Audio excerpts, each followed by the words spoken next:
Halo anime lovers, senang bertemu dengan Anda semua. Pada video kali ini, kita akan membahas film serial anime legendaris, Slam Dunk. Pada video sebelumnya, Sakuragi yang bermain buruk di awal pertandingan, membuat pelatih Anzai menariknya keluar, dan menggantinya dengan Yasuda. Yasuda yang diberi tugas oleh pelatih Anzai untuk mengacaukan ritme permainan Toyotama, berhasil membuat tim Shohoku kembali bangkit dari tekanan. Lewat permainan tenang Yasuda, Akagi berhasil mencetak angka pertama untuk mengejar ketertinggalan angka dari tim Toyotama. Namun, kebangkitan tim Shohoku telah membuat kesal Sakuragi karena merasa tidak dilibatkan.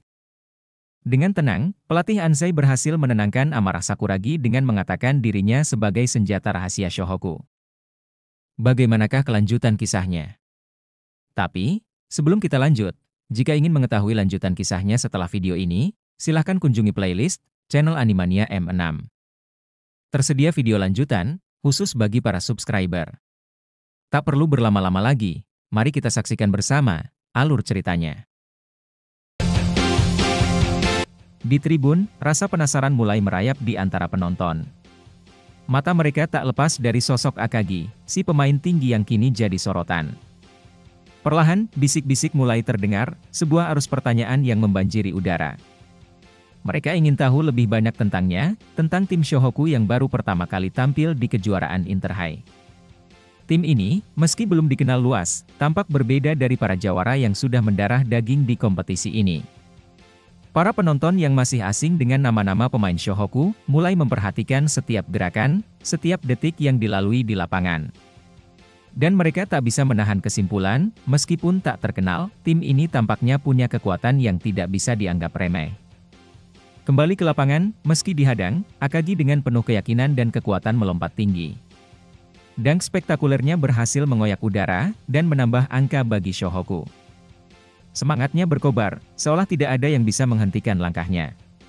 Setelah mencetak poin, Akagi mendekati Mitsui, berbagi kebahagiaan dengan selebrasi yang memancarkan energi positif. Namun, di sisi lain, Iwata, senter Toyotama, terlihat kesal. Raut wajahnya menunjukkan frustrasi yang mendalam, tak mampu menahan gempuran Akagi yang begitu dominan. Sementara itu, Kogure yang dengan penuh keyakinan menyaksikan pertandingan, meyakini bahwa Akagi adalah senter terbaik di Kanagawa. Dengan suara lantang, ia berteriak seakan ingin memberitahu seluruh dunia, para pemain dan pendukung Toyotama, bahwa Akagi adalah ancaman nyata di lapangan ini. Namun, Akagi yang mendengar teriakan itu hanya tersenyum kecil. Dengan kerendahan hati, ia menyadari bahwa senter terbaik di Kanagawa bukanlah dirinya, melainkan Uozumi dari Rionan. Dari tribun, para pemain dan pelatih Sanoh Kogyo mengamati pertandingan dengan saksama. Sorot mata mereka tajam, namun tetap tenang. Pelatih Domotogoro, dengan sikap penuh wibawa, tak melepaskan pandangannya dari lapangan. Di bawah sana, pertarungan semakin sengit, pemenangnya akan menjadi lawan mereka berikutnya. Di sisi lain, Nobunaga yang baru menyadari kehadiran tim Sanoh terkejut. Matanya membesar, fokusnya teralihkan, dan tanpa sadar terus menatap ke arah tribun tempat para raksasa basket itu duduk. Sementara itu, para pemain Sanoh tetap bersikap santai, namun sorot mata mereka penuh ketelitian. Mereka memperhatikan bagaimana para pemain Toyotama mulai kewalahan menghadapi Shohoku yang perlahan bangkit. Maki menyeringai tipis, benaknya berputar. Mencoba menerka, apa langkah Toyotama berikutnya, dan bagaimana mereka akan merespons kebangkitan Shohoku.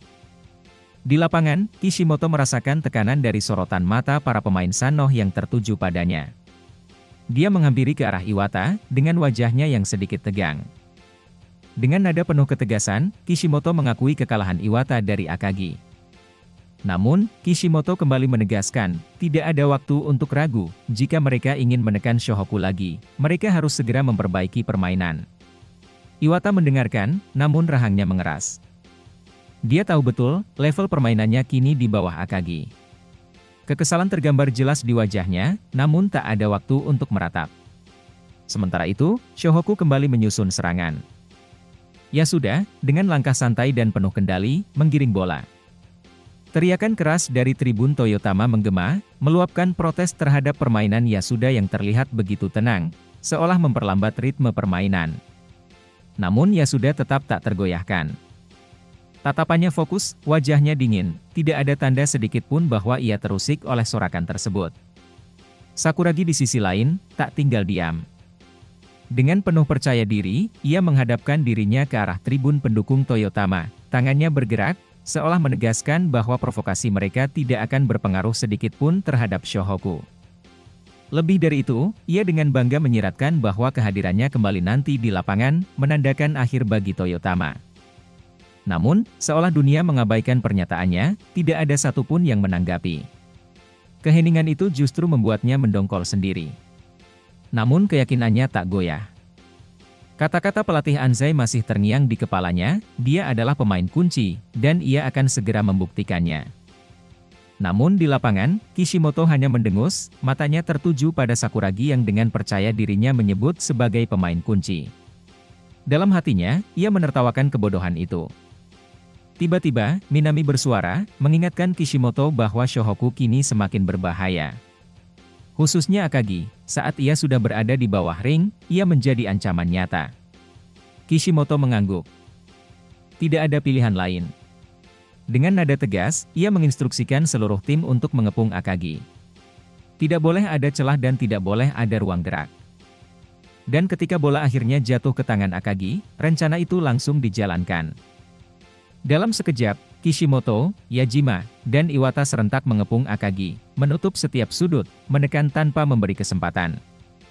Sorak-sorai bangku cadangan Toyotama menggema, seolah merayakan kemenangan kecil saat Akagi terkunci dalam cengkeraman 3 pemain lawan.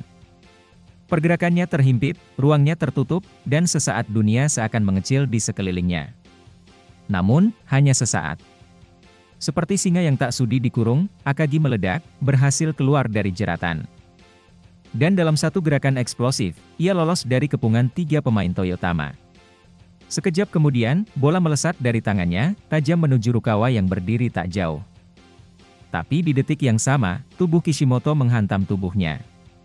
Benturan kasar, disengaja, memaksa mata Akagi menerima pukulan tak terduga. Seberkas rasa perih merayap cepat, memaksa kelopak matanya menyipit menahan sakit. Namun tak ada keluhan, tak ada suara. Hanya Akagi yang tegak, menahan nyeri, sementara di sudut lapangan, Iwata diam tanpa ekspresi, matanya menyaksikan, tetapi tubuhnya tak bereaksi, seolah mengamini tindakan rekannya. Di udara, bola terus melayang. Kishimoto, yang terlanjur terjerumus dalam aksi kasarnya, baru tersadar. Wajahnya menegang. Namun satu sosok lain sudah membaca permainan lebih cepat, Minami. Ia melesat ke arah Rukawa, tubuhnya seolah menembus ruang kosong di antara para pemain, mengepung Rukawa bahkan sebelum bola tiba di tangannya. Namun Rukawa tak gentar. Tatapannya tajam, matanya penuh determinasi. Saat bola tiba di tangannya, tak ada ragu, tak ada bimbang. Secepat angin, ia berlari menuju pertahanan Toyotama. Minami menempel ketat, tapi Rukawa berhenti mendadak, momen yang begitu singkat namun, cukup untuk membuat ritme Minami goyah. Dan saat itu terjadi, tubuh Rukawa melesat ke udara. Lompatan yang tinggi, penuh keyakinan. 2 kakinya lepas dari genggaman lantai, seolah gravitasi kehilangan kuasa atasnya. Tangannya naik, mengangkat bola dengan keanggunan yang tak bisa diajarkan.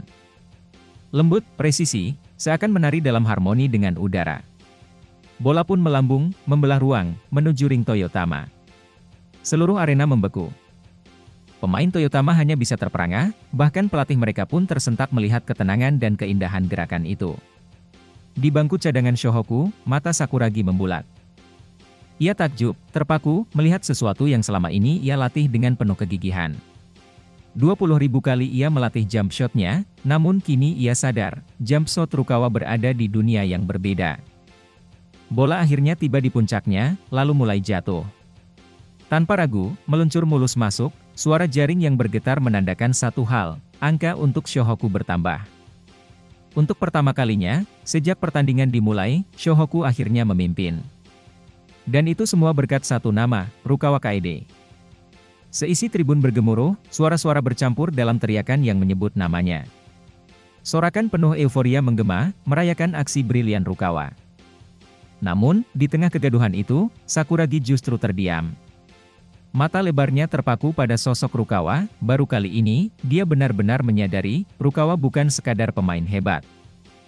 Tetapi, dia adalah seorang pekerja keras sejati. Sakuragi membayangkan lemparan 20.000 kali yang dilakukannya. Sebuah pencapaian luar biasa, atau setidaknya itulah yang selama ini ia yakini. Tapi, di hadapannya kini, Rukawa baru saja melesakkan sebuah jump shot yang begitu sempurna, seolah telah dilatih jutaan kali. Sadar dari lamunannya, Sakuragi melihat Rukawa berlari ke belakang, kembali ke daerah pertahanan Shohoku. Tatapannya tajam, penuh fokus. Sesaat, dia menoleh ke arah Akagi dan memberi isyarat. Sebuah sinyal jelas yang menegaskan, jika Akagi tak mempunyai celah menembak, agar segera mempassing bola ke arahnya. Akagi mengangguk, menangkap maksudnya. Sorot matanya bertemu dengan Rukawa, seolah membentuk kesepakatan tanpa kata. Tapi sebelum rencana itu bisa berjalan, ancaman lain datang. Minami, pemain paling berbahaya dari Toyotama, berdiri bebas di luar garis 3 angka. Tanpa ragu, dia melepaskan tembakan. Bola melayang sempurna, menusuk jaring tanpa perlawanan, membuat Toyotama kembali unggul. Pendukung Toyotama bersorak liar, merayakan keunggulan yang mereka rebut kembali. Di lapangan, Akagi segera mengambil bola, namun sebelum bisa melakukan apapun, 3 pemain Toyotama langsung mengepungnya. Pergerakannya terbatasi, pilihan semakin sempit. Tanpa pikir panjang, dia mengirimkan umpan ke pemain yang paling bisa diandalkan saat ini, Rukawa. Bola meluncur, dan Rukawa menyambutnya dengan sigap. Namun, Minami sudah menunggu. Secepat kilat, Minami menyerang, menempel Rukawa dengan penjagaan yang luar biasa ketat. Dari bangku cadangan Shohoku, Kogure dan yang lainnya terbelalak melihat gerakan Minami yang sangat cepat. Duel pun dimulai, kedua AC dari masing-masing tim, kini saling berhadapan. Minami membaca setiap gerakan Rukawa, tak membiarkan celah sedikit pun. Tapi, Rukawa bukan lawan biasa. Dengan kecepatan dan kontrol bola yang luar biasa, satu gerakan cepatnya berhasil mengecoh Minami. Hanya dalam sekejap, Rukawa berhasil melewati Minami dan membuatnya tertinggal. Di saat ruang terasa semakin sempit dan bayang-bayang pemain Toyotama mengepungnya, Rukawa melompat. Sebuah jump shot yang diambil tanpa keraguan, dalam posisi yang jauh dari ideal. Bola terlepas dari ujung jarinya, meluncur tinggi dan masuk ke dalam ring, melawan segala prediksi dan tekanan. Di pinggir lapangan, Sakuragi membeku. Ini adalah kedua kalinya dia melihat sesuatu yang tak bisa ia abaikan, kejeniusan alami Rukawa dalam bola basket. Bahkan pelatih Toyotama, yang seharusnya mengamati jalannya pertandingan dengan kepala dingin, tak bisa menyembunyikan decak kagumnya. Bagaimana bisa, anak ini menembak dengan begitu tenang, begitu percaya diri, setelah melewati penjagaan ketat dari Minami. Di tribun, para pemain kainan saling bertukar pandang. Kemampuan Rukawa meningkat drastis, itu tak bisa disangkal. Tetapi Maki, yang selama ini mengukur lawan dengan ketajaman instingnya, tak segera mengiyakan. Ada sesuatu yang mengusiknya. Perkembangan Rukawa terasa terlalu cepat, seolah ia melompati batasan yang seharusnya membutuhkan waktu lebih lama untuk ditembus. Gemuruh di arena semakin memuncak, membuat penonton mulai terperangkap dalam pesona Rukawa. Tatapan mereka terpaku pada sosok yang baru saja meluncurkan tembakan mustahil itu, dan rasa penasaran mulai tumbuh, siapa sebenarnya pemain nomor 11 Shohoku ini. Nama Rukawa mulai menyebar, bisik-bisik kekaguman menjalar di antara mereka. Di bangku cadangan, geng Sakuragi dan Haruko bertukar pandang.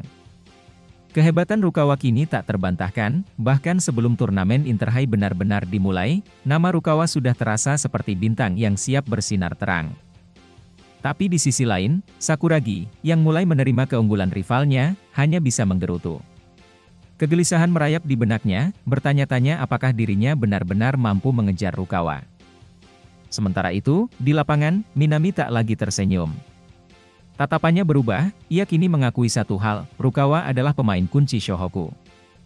Namun, pengakuan itu tak datang tanpa perlawanan, senyum sinis perlahan merekah di wajahnya, menyembunyikan strategi yang mulai ia susun dalam benaknya. Di tribun, Maki yang telah mengenal gaya bermain Minami, bertukar pandang dengan rekan-rekannya. Ia bisa menebak apa yang akan terjadi selanjutnya di lapangan.